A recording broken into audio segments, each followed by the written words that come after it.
जरूर मैं सपना देख रहा हूं। सपना नहीं है बाबा, मैं वापस आ गया। आपका विक्रम वापस आ गया। विक्रम परेशान हो उठा। उनकी तबीयत खराब है क्या? अपने जवान बेटे को खोने की खबर सुनकर एक माँ कैसी होगी? वो तो उसी दिन बिस्तर को लग गई थी जब तेरे साथ के 3 सिपाही तेरा सामान लेकर आए थे। गांव वालों के जाने के बाद विक्रम ने समझा बुझाकर अपनी माँ को आराम से बिठा दिया। पूरा दिन वो अपने माता पिता के साथ ही रहा और उनके चिंता से भरे सवालों का जवाब देता रहा। जब उसके पिता ने पूछा कि एक्सीडेंट हुआ कैसे था, तो विक्रम ने उन्हें पूरी बात ना बताकर साधारण सा वर्णन सुना दिया। मैं पुल के ऊपर से जा रहा था बाबा कि अचानक सामने से एक गाड़ी तेजी से मुड़कर मेरी तरफ आई।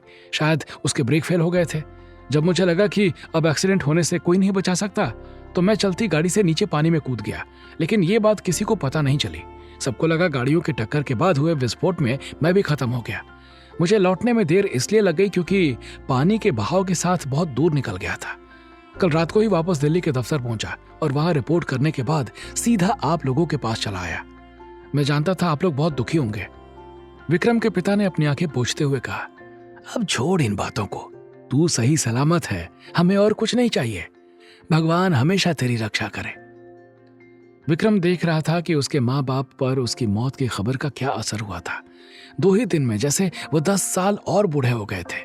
लेकिन विक्रम के साथ रहने से अगले कुछ ही दिनों में मधु बिल्कुल ठीक हो गई।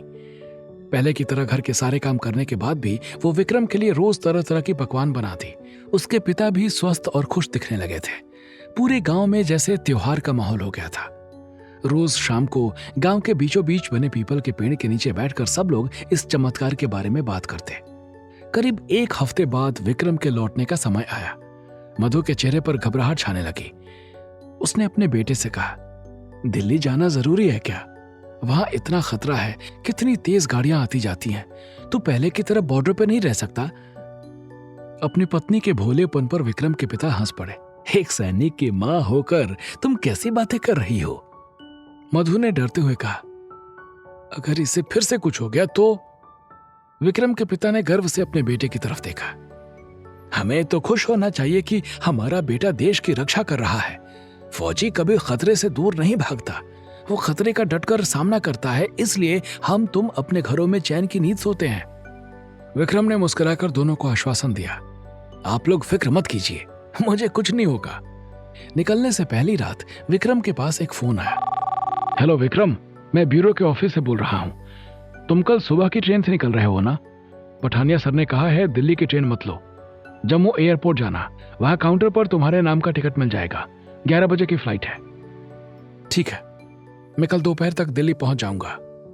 फोन रखने के बाद विक्रम ने सोचा शायद कोई मिशन है, इसलिए पठानिया सर फ्लाइट से बुला रहे हैं। अपने माता पिता से विदा लेकर विक्रम सुबह 6 बजे की ट्रेन से जम्मू के लिए निकल गया। एयरपोर्ट के काउंटर पर अपना आइडेंटिटी कार्ड दिखाकर उसने अपने नाम की टिकट ले ली। फ्लाइट से पहले उसके पास काफी वक्त था। विक्रम ने इधर उधर देखा।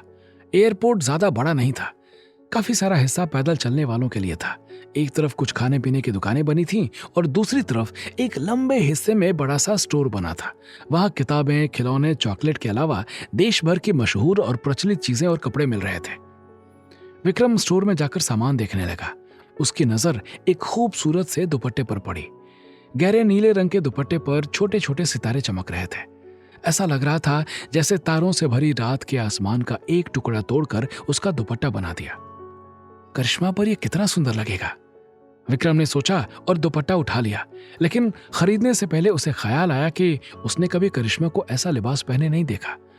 यूनिफॉर्म और जीन्स के अलावा सिर्फ एक बार गोवा में करिश्मा ने एक खूबसूरत सी ड्रेस पहनी थी। वो दिन याद करते ही विक्रम के चेहरे पर मुस्कान आ गई। करिश्मा ने कहा था कि वो दोनों पति पत्नी बनकर वहां रह रहे थे। सुनने में ये सपने जैसा था। काश ये सपना सच हो जाए। विक्रम ने एक ठंडी आह भरते हुए सोचा। तभी पीछे से किसी ने उसे टक्कर मारी। दुपट्टा उसके हाथ से छूटकर नीचे गिर गया। सॉरी। एक भारी आवाज सुनकर विक्रम ने मुड़कर देखा तो उससे भी लंबा एक आदमी पैनी नजरों से उसे देख रहा था। आपको कुछ चाहिए? विक्रम ने पूछा। क्या आप फौजी हो? आदमी ने सवाल किया। बाकी फौजियों की तरह विक्रम भी हमेशा वर्दी की जैकेट पहनकर सफर करता था, लेकिन आज उसने अपनी मां के हाथ का बुना स्वेटर पहन रखा था, इसलिए देखकर कहना मुश्किल था कि वो सेना में है। शायद उसके डील डॉल को देखकर आदमी ने ऐसा सवाल पूछा था। विक्रम ने हाँ में सिर हिला दिया और दुपट्टा वापस रखकर आगे बढ़ गया। वो कुछ ही दूर गया था कि सामने से तेजी से आता हुआ एक आदमी उसे टकरा गया। आदमी के हाथ में पकड़े ग्लास से सारी चाय विक्रम के ऊपर बिखर गई। उसने शर्मिंदा होकर बार बार माफी मांगी और कहा कि वो साफ कर देगा, लेकिन विक्रम उसे मना करके बाथरूम में चला गया। रुमाल गीला करके उसने अपने स्वेटर को अच्छी तरह साफ किया। दाग मिटाने के बाद चैन की सांस लेकर विक्रम मुड़ा ही था कि पीछे से एक मजबूत हाथ ने उसे जकड़ लिया और दूसरे हाथ ने उसकी नाक पर कपड़ा रख दिया। तेज क्लोरोफॉर्म की गंध से विक्रम 1 सेकंड में बेहोश हो गया। आगे की कहानी जानने के लिए देखें अगला एपिसोड सिर्फ पॉकेट एफएम के यूट्यूब चैनल पर, और कमांडर विक्रम चौहान के सारे एपिसोड्स को सुनने के लिए डिस्क्रिप्शन में दी लिंक से डाउनलोड करें पॉकेट एफएम ऐप।